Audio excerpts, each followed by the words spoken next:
Welcome back to the Center in the City podcast. I am so glad you are here.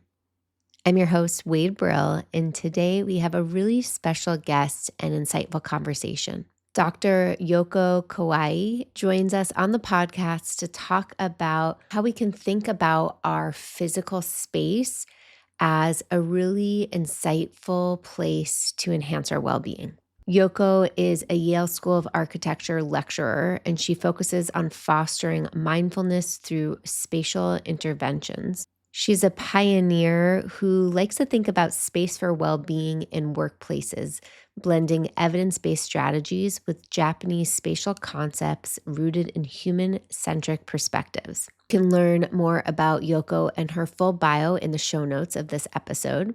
I wanted to have Yoko on the podcast because I strongly believe that space, our environment, has an essential impact on our well-being, and we all don't have to live in Instagram-worthy homes or work from Instagram-worthy spaces all of the time, but we can make conscious choices of how we design and interact with our spaces so that they can enhance our well-being in really simple and effective strategies. I haven't officially announced this yet, but coming out in the next few weeks is a book that I created called 100 Mindful Moments to Balance and Energize. And it's all centered around this framework of what I call the mindful hand of self-care. And one of the fingers of this mindful hand of self-care, one of the pillars, is space. So I'm so excited to have Yoko talk about space and help us wake up our mindfulness muscles so that we can bring more awareness and intentionality to the spaces we spend time in. Whether you're listening to this podcast on your commute, on a walk, cooking in the kitchen, let's settle in and let's get centered.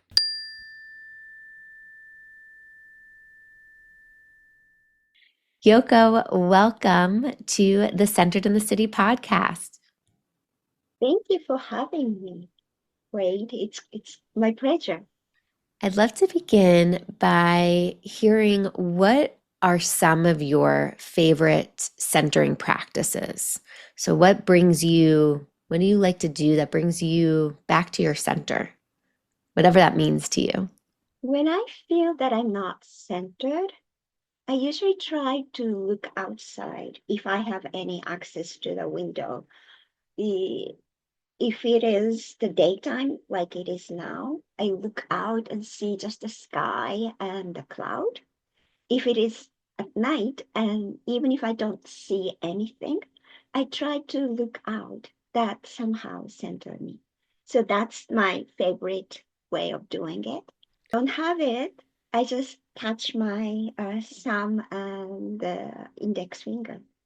Somehow it works. Okay, so looking outside, connecting to nature outside a window if you Uh-huh. have access to it, and then pressing together your thumb and index finger. Ooh, Yes. I love that. And if we can break those down briefly, what does connecting your thumb and your index finger do for you that helps center you? I think that helps me back to my body, and the fact that I do have a body, and the fact that I live in a body, which is essentially for me because as a designer, as an architect who specializes in the space, the body is a point at which we interact with it. I mean, it's beautiful. It's bringing kind of tears to my eyes because it's just like this simple way to ground back into our body. Nobody needs to know that you're doing it, and a way to just like come back to you right here in your skin and your bones, surrounded and connected in relationship to space. And then what a beautiful practice to also look out a window. And I'm curious for what about that practice brings you back to your center? The answer is very similar, I think, that in my tradition, there's no clear boundary between the space and your body and mind. Therefore, that by looking outside, far away, I feel the connection of me from inside out that centered me instead of something running within me. It's like having a reference point outside instead of, in touching the thumb and my index, the point is on me. But by looking outside, it's just the outside, but it's an extension of me. So looking outside, feeling that sense of just greater connection, it sounds like there's no Yes. boundary. So you're just maybe Mm-hmm. not to put words in your experience. I'm curious if this resonates, the sense of maybe you're being held by something bigger, or you're in relationship to something else that's holding you. You can say it in that way. And it's a good question, but I feel that it's more like I'm expanding instead of being held. It's my personal, I guess, the understanding or experience. Wow, beautiful. I love both of those practices. So thank you for offering them to us, You're and welcome. listeners can add that to their toolkit, ways to practice staying centered in this world. One of the reasons I wanted to have you on the podcast is because I think space has such a impact on our well-being and on our mental, emotional, soulful, physical health. And so Mm-hmm. I'd love to hear in your own words, how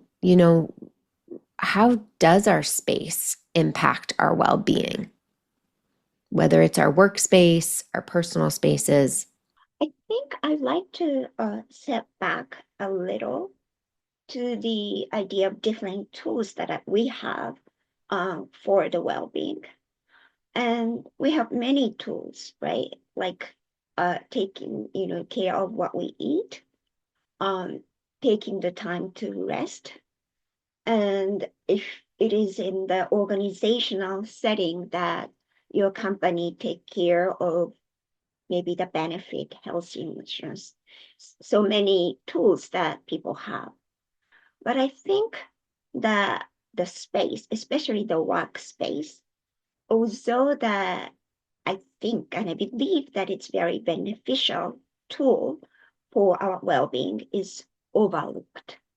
So that's why I want to really focus on I guess, the spreading the word about how space is powerful. And the other aspect of it is that, you know, we are in the building for so many hours. So I'm talking about, in this case, like a built environment. 90% of the time, Americans spend inside. So, in a sense, even if you think about how you spend your 24 hours, it's very clear that the space is one of the important aspects of your life, but we don't see it. And the scientists already did a lot of research on the different elements of the space, the air, the temperature, the idea of water, um, anything that we see, anything that we touch. Every one of these elements are proved to be good for your well-being. So the challenge comes that how you can put them together to surround you. And that's what that challenge is one of the reason that people easily overlook it. It looks harder than making a healthy meal, but it's not. It's really available for you. I love that invitation that, it could be really overwhelming for people to think about how can they create elements of well-being in their space, and that it doesn't have to be overwhelming, that it can be as simple as thinking of a recipe and what are the ingredients Mm-hmm. that we're putting Mm-hmm. into our space to make a Exactly. yummy, nourishing meal, that instead of going into our stomachs and intestines, it's something that we're spending the time in. So it's kind of like it's touching more of like the organ of our senses or our Yes. skin and our eyes, nose. I'm curious, like what are some ingredients that enhance our well-being and our space? And maybe you could talk about it from both like what can people do if they are still working from home to think about Hmm. their workspaces, and also Hmm. if they are working in a big building that they don't have maybe much control or maybe even have a floating Hmm. desk at this Yes. point, Uh-huh. how they can still take charge of their well-being when it comes to their physical space. Hmm. Thank you for the question. It's an excellent question. And the ingredients that you mentioned, I tend to call it nudges. And these nudges can be small things. So they could be like a plant on your desk or glass of water on your desk, both to drink and to look at. So these small ingredients, you can employ them, install them very easily. At the same time, what I often mention is do not just look at around your desk because, especially because that you may or may not have um, a power to do anything on the space on the desk, like the floating hoteling desk that they call, is you can still take advantage of the rest of the space by not spending just by sitting in front of the desk. In a sense, you can't any longer because many people I notice that work from home sometimes or go to the office a couple of days a week. That makes your environment, your physical environment, ever keep changing. So I really encourage you to look at the spaces, the different spaces that are available for you in the middle of your focus or in between your focus. Let's say you're sitting in front of the desk and there, like the plant in front of you, or even the background image of the waterscapes help you to be healthier. But you may want to stand up because sitting for so many hours is not good for you. Therefore, even your house, your office at home is so tiny, you can walk to your kitchen to look out the window, just as I do to center myself, get the glass of water, and come back. So, using a lot more space in a holistic way by traveling through it is one big, I guess, tool. And the second tool is the these nudges or ingredients that are distributed all through your home or office or even outside when you're commuting. What is it about traveling through space that's important and supports our well-being? We tend to think that, as I mentioned in Western's, practice, we tend to think that the body and the space is completely separated, which I believe is not the case because, for example, the air that you're breathing in is at one point outside, right? It's a space, but it becomes a part of you at the moment that you inhale. In the same way, when you are walking and feeling something on the ground, let's say the grass, at one point it's outside of your body, but you touch it with your, let's say, the bare feet, you sense the coolness of it and you step on it by changing the shape of the grass. Therefore, I feel that the body and space keeps actually interacting each other.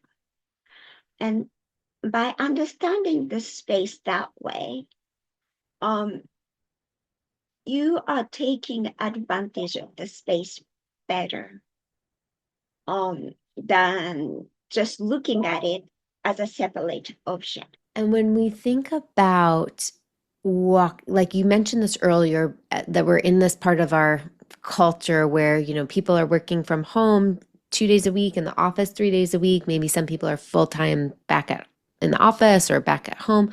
Why is it important that people are changing spaces? So not Mm-hmm. only from like the office to the kitchen, but from being at work in an office space to then maybe the next day working from home. Okay. The I think the importance or what it does to us in a beneficial way, and you can make it in a beneficial way, is that for one thing, we notice more that the environment or the season or nature or space keeps changing. Um, and just noticing it in the form of the space, let's say the moving leaf because of the breeze, um, it allows you to pay more attention to each moment that center you, not necessarily in a way that you are in meditation, but makes you less mindless when you are running around between the appointments, for example, to see your clients, or running between your work and your personal life, like picking up kids. You have many more chances to be kindly nudged by the space, to be in the present moment. Mm. I love how you're talking about space invites us, especially connecting to these different nudges, whether it's the plant in front of us, whether it's looking outside the window, whether it's having a sip of water, but these little opportunities in our space to get present Mm-hmm. and to pay attention. And so, what I'm Yes, hearing in that is like when we move around, we have this opportunity to look at things with maybe a freshness or maybe more yes, curiosity yes, that helps exactly. us Yeah, center. Mhm. yes. And also letting us switch between the different tasks. During COVID, many of us felt that there's no, I guess, the switch enough between the different tasks that we perform at home. But now we are able to go out. You know, actually, we had a tool to move around at home back then, but many of us didn't know that or hesitate to use it uh, for the good reason of you may have more people at home, but not any longer. So we can just take advantage of the space to create the time boundary in a way and our mental boundary in between the different tasks. Yoko, will you describe how this correlates to the more of the Japanese spatial concept that you Mm-hmm. integrate into your design aesthetic? Yes, there are many Japanese spatial concepts that I actually teach at Yale School of Architecture, and the it comes from actually the Japanese terms that are hard to describe in other language. And the hardness comes from the fact that they are vague in a way that includes many different, I guess, the concept. And the reason is that in these Japanese concepts, in every one of them, either the boundary between the space or the change between the times are vague. There's no clear, just as I mentioned that there's no clear boundary between my body and outside, there's no like clear time frame either. The time doesn't go like 1 second, 2 second, and 3 second. They are connected. That kind of allows people this sort of the connectedness, both in terms of time and the space, allows us to conceptualize the experiential aspect of the space. So what happened is whenever the space is described with concept, either it's called hashi, which means the edge condition, or michiyuki, which means the journey. These spatial concepts actually include your own body and the action that you're taking. Maybe the easiest example is the edge condition that is called hashi, meaning the edge, because there's no other translation. But hashi comes from the pronunciation for a boat, small boat, on the river. So the edge condition for you is you are on the boat and you are floating on the river between the two different boundaries. So if the edge condition is that way, whenever you address the space, it's about your own body. And that actually makes the space works for you because it's not the detached objects that are doing something for you. You see, the medicine the doctor prescribed, it doesn't work unless you take it to your body, right? The Japanese spatial concept is kind of like that. The space is conceptualized and often um, designed and understood by the user that it's something that is doing, whether bad or good, doing to you. What would be an example of how we could create hashi in Mhm. our, let's say, home, for instance? Yes, yes. Hashi is a boundary or in between space that you navigate. And therefore, I often tell my clients or students that at your home, the hallway is actually very important. The hallway or your exit space or the boundary, like a doorway to the hallway. If the hallway is designed in a way to calm you down, usually like a slightly a little darker than your home office, and with an art piece hung, your favorite one that you want to look at, or your family photo that you want to see, it works as an hashi for you on the edge condition or in between condition. We have another term called ma, um, that sort of settle you down and prepare you for your next step, next space that you are going to. I love that concept and thank you for putting it into terms of our home spaces because what it reminds me of even just a mindfulness practice that I'll sometimes share with a lot of clients of how you can use your threshold, your doorway.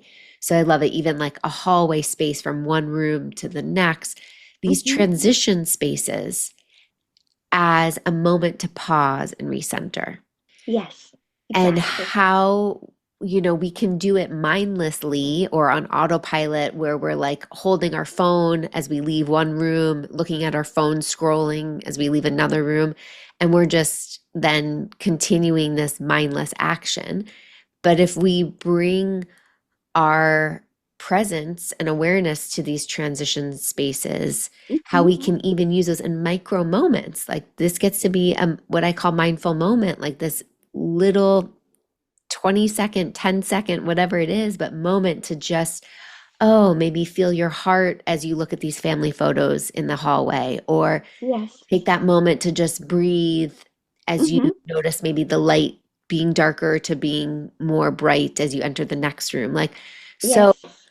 I think that's so beautiful of how our space can support us taking these moments to regulate, to come back to our Mm-hmm. center. Mm-hmm. Mm-hmm. Exactly. And also, I think that transition has something to do with your some kind of affinity to the space that you have. You, when you calm down, either because of the photo, because of the darkness, because of the dark, color, you start to like the space.